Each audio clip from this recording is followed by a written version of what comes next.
Fala, gente! E aí, como é que vocês estão? Tudo certo, né? Vamos lá à nossa aula de ligações metálicas, tá bom? Então, essa é a última aula da nossa primeira parte da apostila. Nós vamos falar hoje sobre as ligações metálicas e as suas características. Lembrem que nós já vimos ligações iônicas, ligações covalentes e o processo de ionização na tabela periódica, beleza?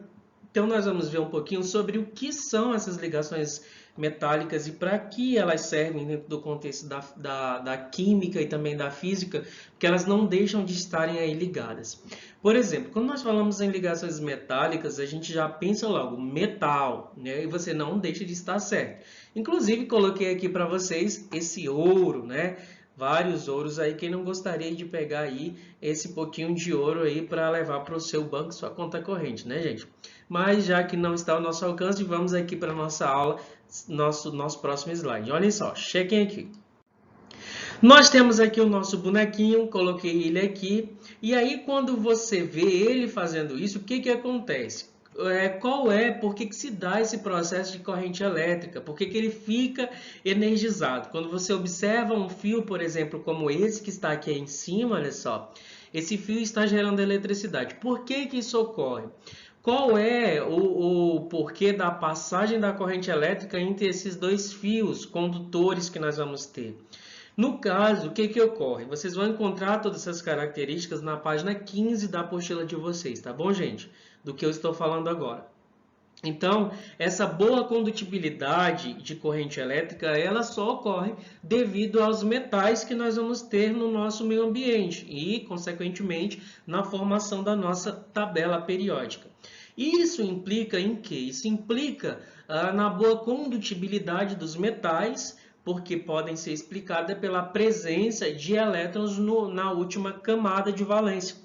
Então, essa boa condutibilidade de eletricidade que nós iremos ter nos metais se refere e está ligada a estudos especificamente pelo fator de nós termos elétrons e esses elétrons estarem localizados na última camada de valência, tá bom? Então, essa seria uma boa explicação para que ocorresse aí uma boa condutibilidade dos metais, uma explicação para essa boa condutibilidade dos metais aí para que se gere até mesmo eletricidade, beleza?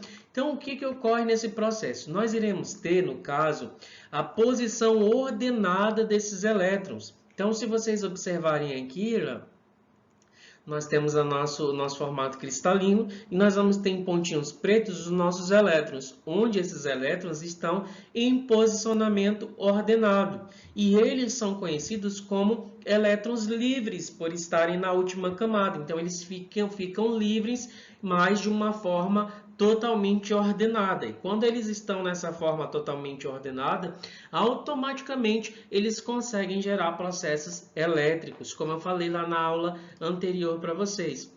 De fato, esses elétrons estando livres aqui, ó, como vocês observam nessa camada, eles conseguem liberar esse processo de eletricidade e automaticamente, com esse movimento contínuo que nós vamos ter de elétrons, é conhecido como nuvem eletrônica. E aí vocês irão encontrar isso na página 15, especificamente lá no quarto parágrafo de vocês da apostila, beleza? Então, grifem aí, quarto parágrafo. Quando você tem um movimento contínuo de elétrons, que são esses verdezinhos mais claros aqui, ó, negativos, eles estão continuadamente ali, um atrás do outro, eles vão ser conhecidos como a nuvem eletrônica. Por quê? Porque eles formam um grande espaço e eles ficam um atrás do outro ali, como elétrons livres, justamente para gerar eletricidade, tá bom?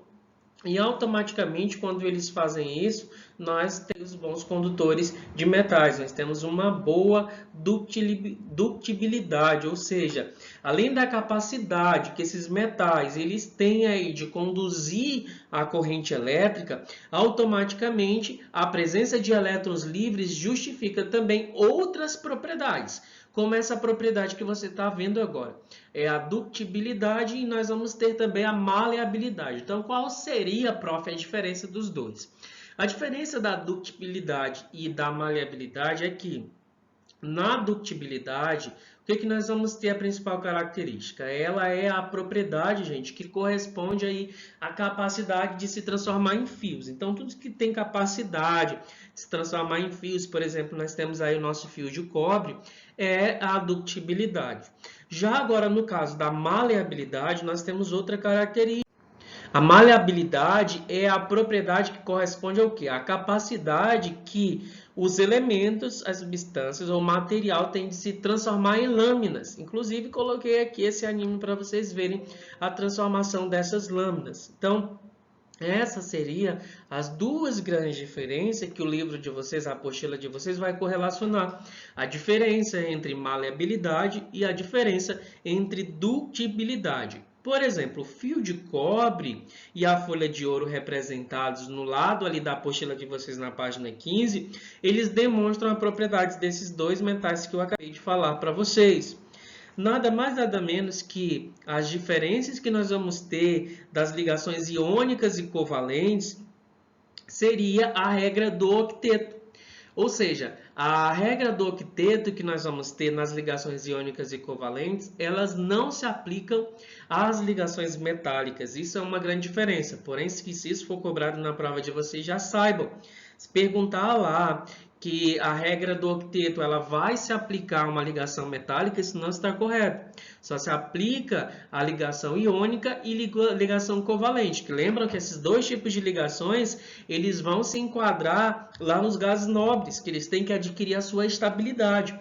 E automaticamente, aqui nos nossos metais, nessas ligações metálicas, eles não estão correlacionados a esta regra do octeto, tá bom, gente? Então, os fios de cobre, eles são constituídos por uma grande quantidade de átomos, tá bom, gente? De cobre, claro, né? Átomos de cobre, e eles vão aí formando um arranjo geométrico bem definido. Esse arranjo que vocês estão vendo aqui, ó. Esse arranjo bem definido, geométrico, é que faz com que aconteça o processo de geração de eletricidade. Por quê?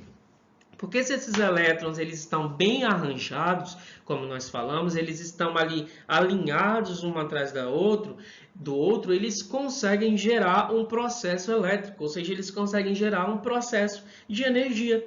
E automaticamente nós vamos ter aí, por exemplo, a geração de eletricidade na sua casa também, por exemplo, geração de eletricidade nos postes e nos demais locais também.